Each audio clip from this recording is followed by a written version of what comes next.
नमस्ते छात्रों, आप सबको देखकर खुशी हुई। आइए आज के सत्र की शुरुआत एक क्रियाकलाप से करते हैं। कल्पना कीजिए कि आप चित्र में रंग भरो प्रतियोगिता के निर्णायक हैं। आप प्रत्येक चित्र को ज्यादा से ज्यादा 10 अंक दे सकते हैं। उन सभी चित्रों में से 2 चित्र ये हैं। इन दोनों चित्रों को देखकर ये तय कीजिए कि आप इन चित्रों को कितने अंक देंगे।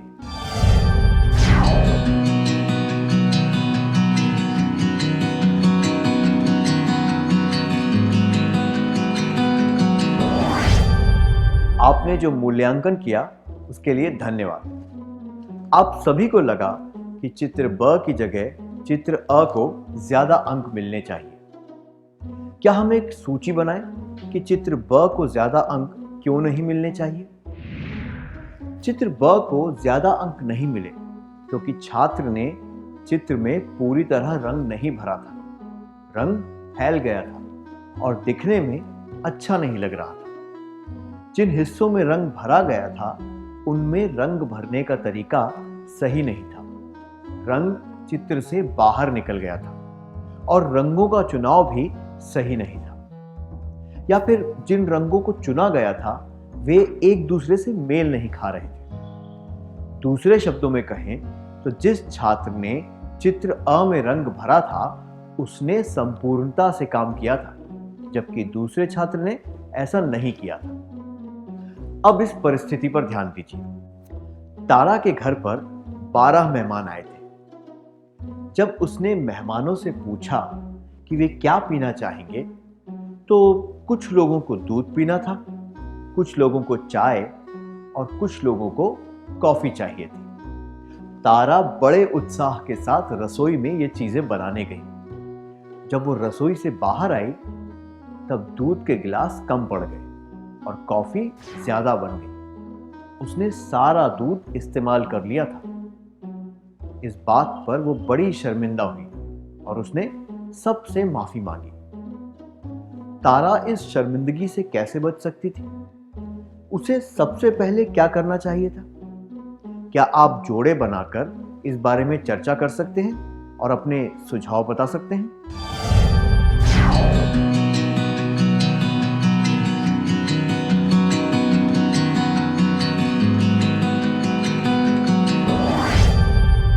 अपने सुझाव देने के लिए धन्यवाद। क्या हम उन सुझावों पर नजर डालें? ऐसा लगता है कि सभी मेहमानों की जरूरतों के अनुसार घर पर पर्याप्त दूध था। घर पर चाय पत्ती और कॉफी पाउडर भी था। तारा को पहले ये ठीक से समझ लेना चाहिए था कि कितने कप चाय, कॉफी और दूध चाहिए, पर तारा ने संपूर्णता से काम नहीं किया। संपूर्णता से काम करने के लिए सबसे जरूरी है काम को अच्छी तरह समझना। दूसरी महत्वपूर्ण बात है जरूरत की सभी चीजों को एक जगह पर रखना। तो संपूर्णता से काम करने के लिए काम को अच्छी तरह समझना चाहिए। जरूरत की सभी चीजों को एक जगह पर रखना चाहिए।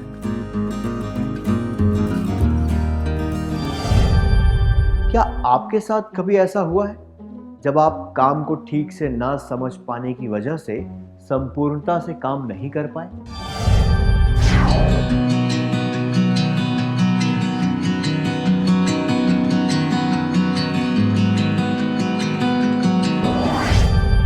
अपने अनुभव के बारे में खुलकर बताने के लिए धन्यवाद। अब एक पहेली। मैं आपको 2 चित्र दिखाऊंगा जो एक जैसे दिखते हैं। क्या आप 1 मिनट में उन दोनों चित्रों के बीच जो अंतर है उनको पहचान सकते हैं?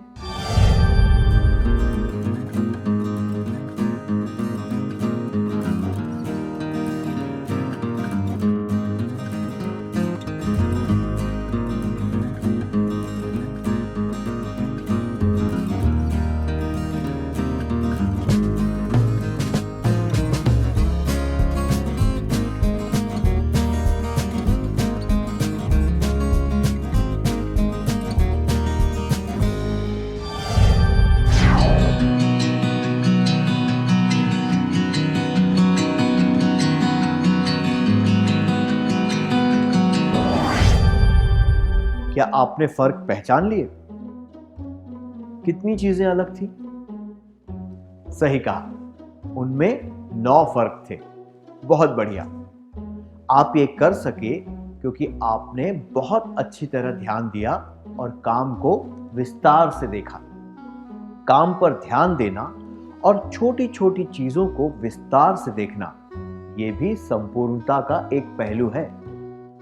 कभी कभी हम कुछ सरल चीजों पर ध्यान नहीं देते क्योंकि हमें लगता है कि वे महत्वपूर्ण नहीं हैं, पर वे वास्तविक जीवन में बहुत अहम होती हैं। संपूर्णता से काम करने के लिए छोटी से छोटी बात पर भी ध्यान देना आवश्यक होता है।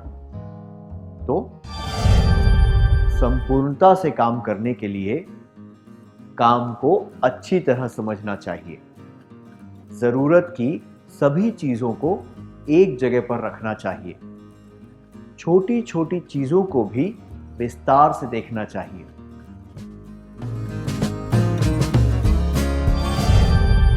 क्या आप ऐसी परिस्थिति के बारे में याद करके बता सकते हैं जिसमें ध्यान से देखना जरूरी था?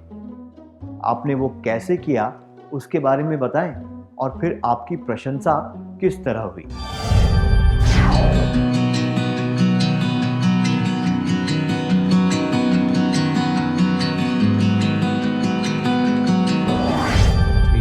ये तो बहुत अच्छी बात है, धन्यवाद। चीजों को विस्तार से देखने से काम संपूर्णता से होता है और हम बेहतर तरीके से काम कर पाते हैं। इससे लोग हमारे बारे में अच्छी राय बनाते हैं और हमारी प्रशंसा भी होती है। इस बात पर मुझे एक चतुर मंत्री की कहानी याद आई।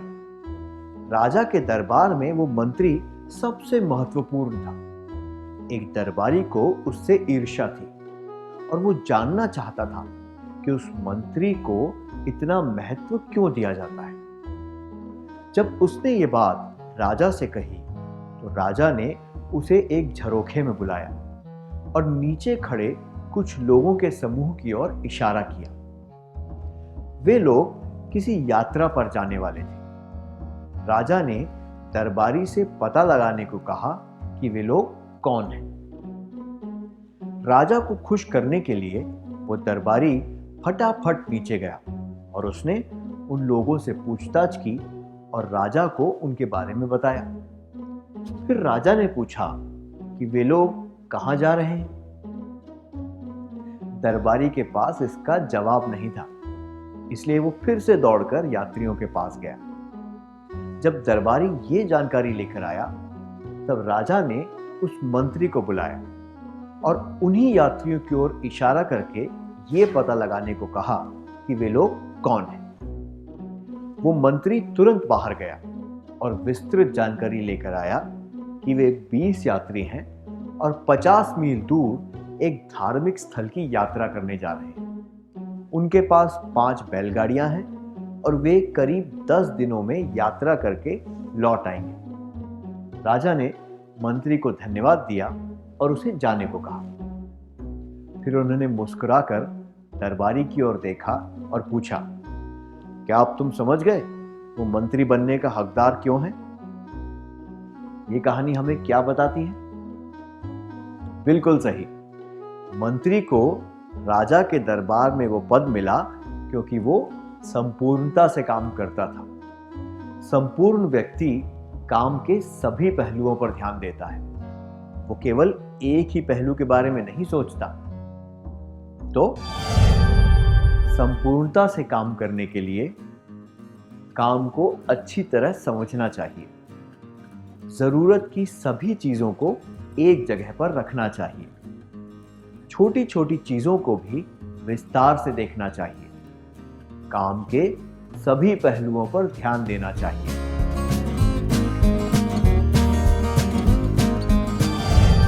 आपको किसी कार्य या प्रोजेक्ट में पूरे अंक कितनी बार मिलते हैं? अक्सर मिलते हैं। ये तो बहुत अच्छी बात है। जिन छात्रों को किसी कार्य या प्रोजेक्ट में अक्सर पूरे अंक मिलते हैं, उन्हें बधाई। हम प्रोजेक्ट की जगह किसी प्रश्न या कुछ प्रश्नों का उदाहरण भी ले सकते हैं जिनमें आपको पूरे अंक मिले हों। ये याद रखिए कि जब भी आपको पूरे अंक मिले हों, तब उसका अर्थ है कि आपने संपूर्णता से काम किया था। ये दर्शाता है कि आपने उस प्रश्न का उत्तर संपूर्णता से दिया, पर दूसरे छात्र ऐसा नहीं कर पाए। प्रत्येक पूरा अंक आपकी संपूर्णता को दर्शाता है। अगर हम कुछ हिस्सों में संपूर्ण हो सकते हैं, तो पूरी तरह क्यों नहीं हो सकते? ये सोचने वाली बात है ना? अब एक परिस्थिति के बारे में सुनिए। गीता और सीता विज्ञान की परीक्षा दे रही हैं। आखिरी प्रश्न के लिए उन्हें हृदय का चित्र बनाना है। सीता और गीता दोनों ही अच्छे चित्र बनाती है। वैज्ञानिक चित्र बनाने में सीता थोड़ी बेहतर है। दोनों ने परीक्षा में अच्छी तरह चित्र बनाया। गीता ने चित्र बनाकर हृदय के सभी हिस्सों के नाम भी लिखे। सीता चित्र को ज्यादा अच्छी तरह और बारीकी से बना रही थी, इसलिए उसे हिस्सों के नाम लिखने का समय नहीं मिला। क्या सीता और गीता को समान अंक मिलने चाहिए?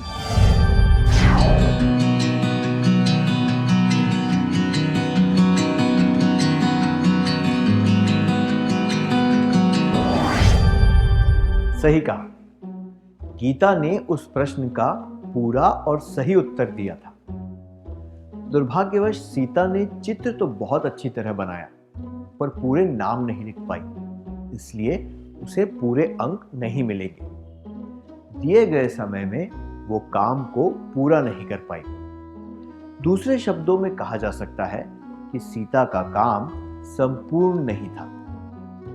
संपूर्णता का अर्थ है काम को अच्छी तरह करना और उसे दिए गए समय में पूरा करना। संपूर्णता से काम करने के लिए काम को अच्छी तरह समझना चाहिए। जरूरत की सभी चीजों को एक जगह पर रखना चाहिए।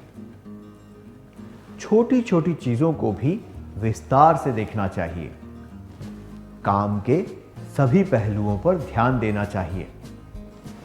यह सुनिश्चित करना चाहिए कि काम सही तरीके से पूरा किया गया हो। काम के सभी हिस्सों को दिए गए समय में पूरा करना चाहिए। क्या आप ऐसी परिस्थिति के बारे में बता सकते हैं जब आप कोई काम पूरा नहीं कर पाए और आपको उसके परिणाम भुगतने पड़े? क्या आप इसके बारे में सबको बताएंगे?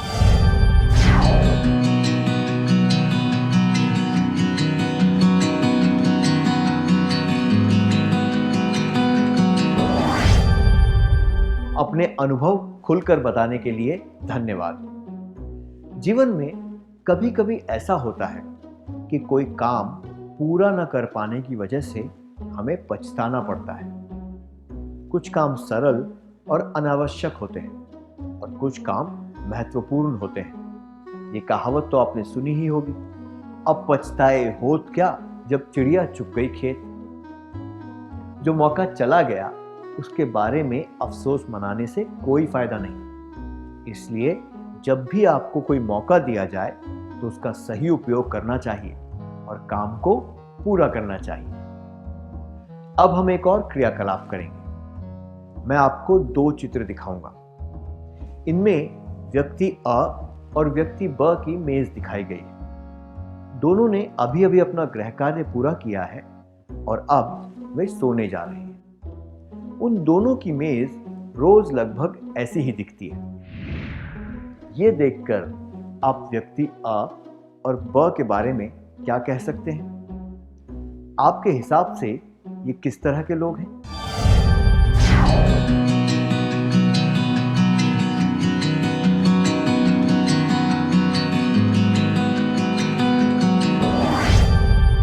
ठीक है, हमें ये ध्यान में रखना है कि एक दिन ही नहीं बल्कि रोज की बात है।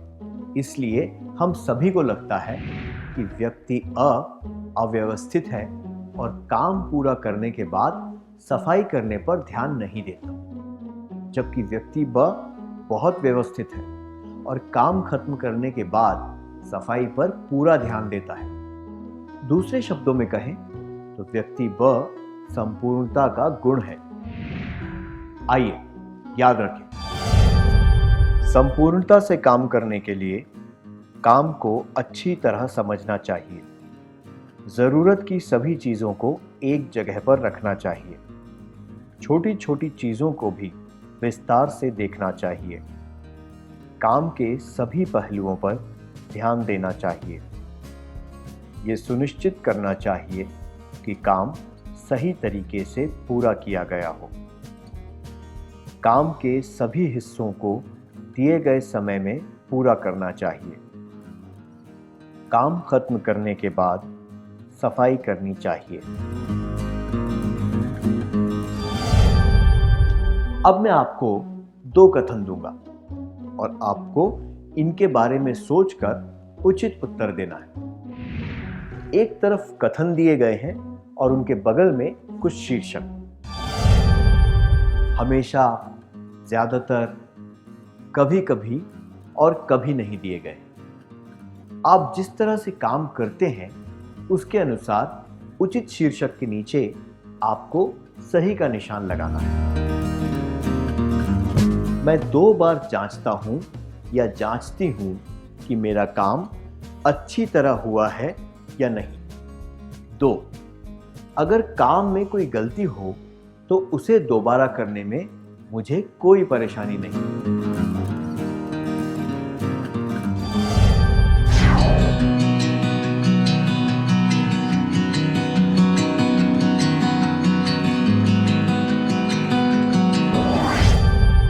इसे पूरा करने के लिए धन्यवाद। आपने जो भरा है वो मुझे दिखाने की कोई आवश्यकता नहीं है। अगर आपने दोनों कथनों के लिए हमेशा में निशान लगाया है तो यह दर्शाता है कि आप संपूर्णता से काम करते हैं। अगर आपने ज्यादातर में निशान लगाया है तो आप संपूर्णता से ज्यादा दूर नहीं हैं। अगर कभी कभी में निशान लगाया है तो आपको अपना काम करने का तरीका बदलने की ज़रूरत है। और अगर कभी नहीं में निशान लगाया है तो आपको अपने काम करने के तरीके को और व्यवस्थित और सही करने की ज़रूरत है। इस सर्वेक्षण से हमें क्या पता चलता है? इससे ये बात सामने आती है कि काम को केवल खत्म करना काफ़ी नहीं होता। काम को फिर से देखना और उसका निरीक्षण करना भी ज़रूरी होता है ताकि उसमें कोई गलतियां ना रह जाएं। ऐसा करने से काम ज़्यादा अच्छी तरह होता है और हमारी प्रवृत्ति में संपूर्णता आती है। हमने आज जो भी सीखा, क्या अब उसका सार संक्षेप कर लें?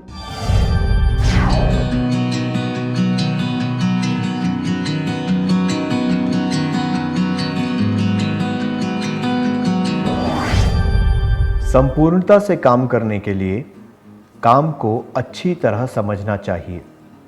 ज़रूरत की सभी चीज़ों को एक जगह पर रखना चाहिए। छोटी छोटी चीज़ों को भी विस्तार से देखना चाहिए। काम के सभी पहलुओं पर ध्यान देना चाहिए। ये सुनिश्चित करना चाहिए कि काम सही तरीके से पूरा किया गया हो। काम के सभी हिस्सों को दिए गए समय में पूरा करना चाहिए। काम खत्म करने के बाद सफाई करनी चाहिए। काम पूरा करने के बाद उसका निरीक्षण करना चाहिए ताकि गलतियां न रह जाएं।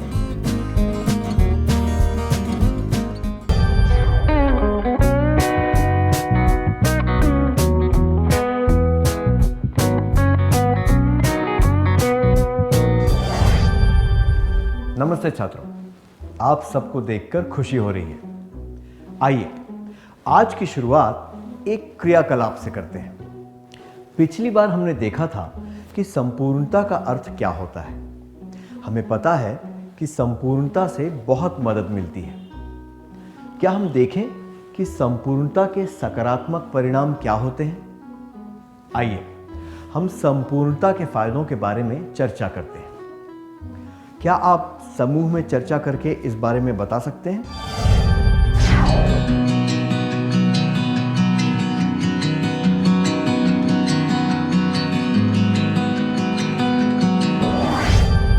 फायदों की सूची बनाने के लिए धन्यवाद। आइए हम कुछ महत्वपूर्ण फायदों के बारे में बात करें। हम एक एक करके इनके बारे में चर्चा करेंगे। गोविंद एक किताब पढ़ना चाहता था। वो पुस्तकालय अ में गया। वहां के पुस्तकालय अध्यक्ष ने कहा, मुझे याद है मैंने वो किताब देखी थी, पर अब वो किताब कहाँ है मैं नहीं जानता।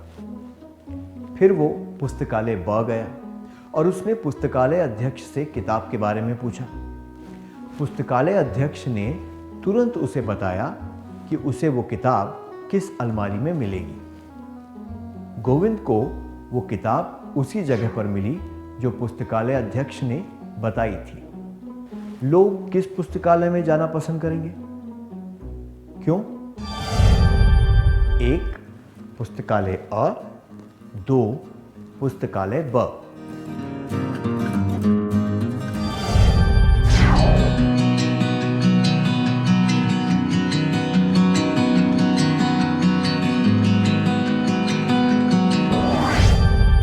लोग पुस्तकालय ब को ही पसंद करेंगे। उस पुस्तकालय में किताबों को अच्छी तरह जमा कर रखा गया है। संपूर्णता का अर्थ है व्यवस्थित होना। अगर हम व्यवस्थित होंगे तो जब हमें किसी चीज़ की ज़रूरत होगी वो हमें सही जगह पर मिल जाएगी, या फिर हमें पता होगा कि वो चीज़ कहाँ ढूंढनी है। इससे हमारा काफ़ी समय बचेगा। संपूर्णता से काम करने वाले लोग किसी भी समूह के ज़्यादा अच्छे सदस्य साबित होते हैं। अगर हम किसी प्रोजेक्ट पर काम कर रहे हों तो हमें मालूम होता है कि संपूर्ण व्यक्ति बहुत उपयोगी होगा, इसलिए उसे दल में शामिल करना फायदेमंद होता है। संपूर्णता के फायदे। उपयोगिता। प्रिया पूरी सतर्कता और ध्यान से बहुत ही कलात्मक रंगोली बनाती है। कविता भी होनहार है, पर कभी कभी उसकी रंगोली के रंग फैल जाते हैं और वो चित्र में अच्छी तरह रंग नहीं भरती। अगर आपको प्रतियोगिता में किसी एक व्यक्ति को भेजना हो तो आप किसे चुनेंगे और क्यों? 1 प्रिया को, 2 कविता को।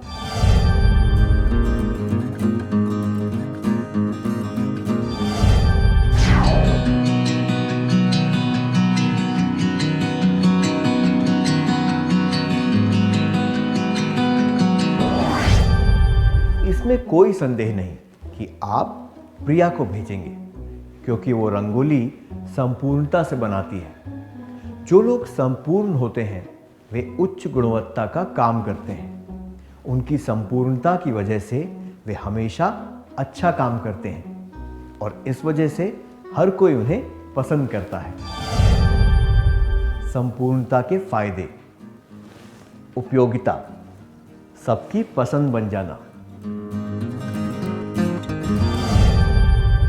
रवि लापरवाह है और अक्सर बातें भूल जाता है। विकास सारे काम बिना किसी भूल के करता है। उनकी माँ एक ज़रूरी दस्तावेज उनके मामा के घर भिजवाना चाहती हैं। उसे वो दस्तावेज किसके साथ भेजना चाहिए और क्यों? 1 रवि के साथ, 2 विकास के साथ।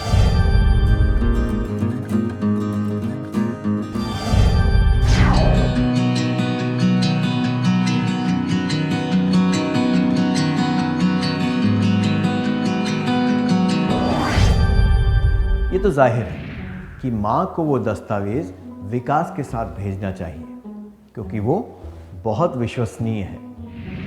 संपूर्णता का अगला फायदा है विश्वसनीयता। ये उपयोगिता का ही दूसरा पहलू है। जो लोग संपूर्णता से काम करते हैं वे विश्वसनीय भी होते हैं। किसी भी जिम्मेदारी वाले काम के लिए ऐसे लोगों पर विश्वास किया जा सकता है।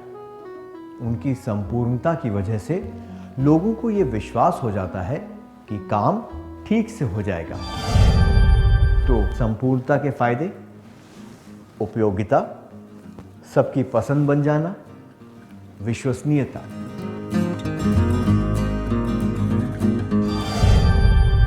माधवी और माला परीक्षा देने के बाद कक्षा से बाहर आ रहे थे जब उनकी शिक्षिका ने पूछा कि उनकी परीक्षा कैसी रही और उन्हें क्या लगता है कि उन्हें कितने अंक मिलेंगे। तो माधवी ने कहा, मैडम मुझे लगता है मुझे पूरे 100 अंक मिलेंगे। माला ने कहा, मैडम मैं कुछ नहीं कह सकती कि मुझे कितने अंक मिलेंगे। किसके जवाब में शक्ति और आत्मविश्वास था और क्यों? 1 माधवी के जवाब में, 2 माला के जवाब में।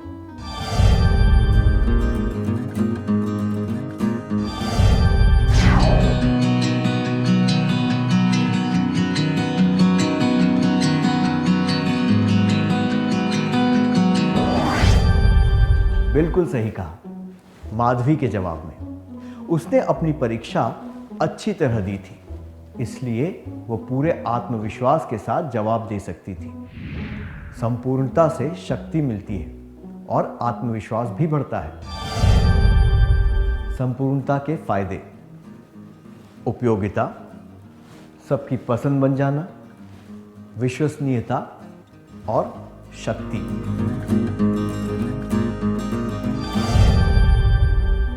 मुकेश कभी कभी बांसुरी बजाता है, पर हमेशा सुर में बजाता है। उसके वादन में संपूर्णता होती है। सुरेश पूरे दिन बांसुरी बजाता रहता है, पर उसके सुर सही नहीं लगते। अगर आपको दोनों में से किसी एक को इनाम देने को कहा जाए, तो आप किसे चुनेंगे? 1 मुकेश को, 2 सुरेश को।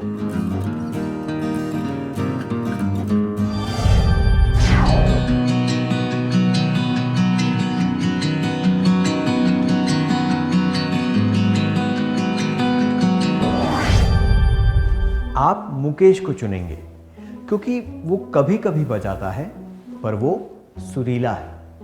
संपूर्णता से हम लोगों का विश्वास और उनका आदर प्राप्त कर पाते हैं। तो हमने देखा कि संपूर्णता से आदर मिलता है। संपूर्णता के फायदे: उपयोगिता, सबकी पसंद बन जाना, विश्वसनीयता, शक्ति, आदर। क्या अब हम इस सत्र का सार संक्षेप कर लें?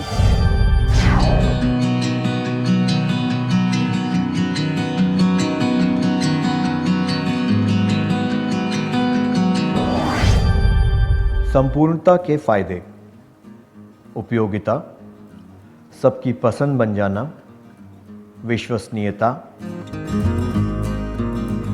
शक्ति, आदर। अच्छी तरह सार संक्षेप करने के लिए धन्यवाद।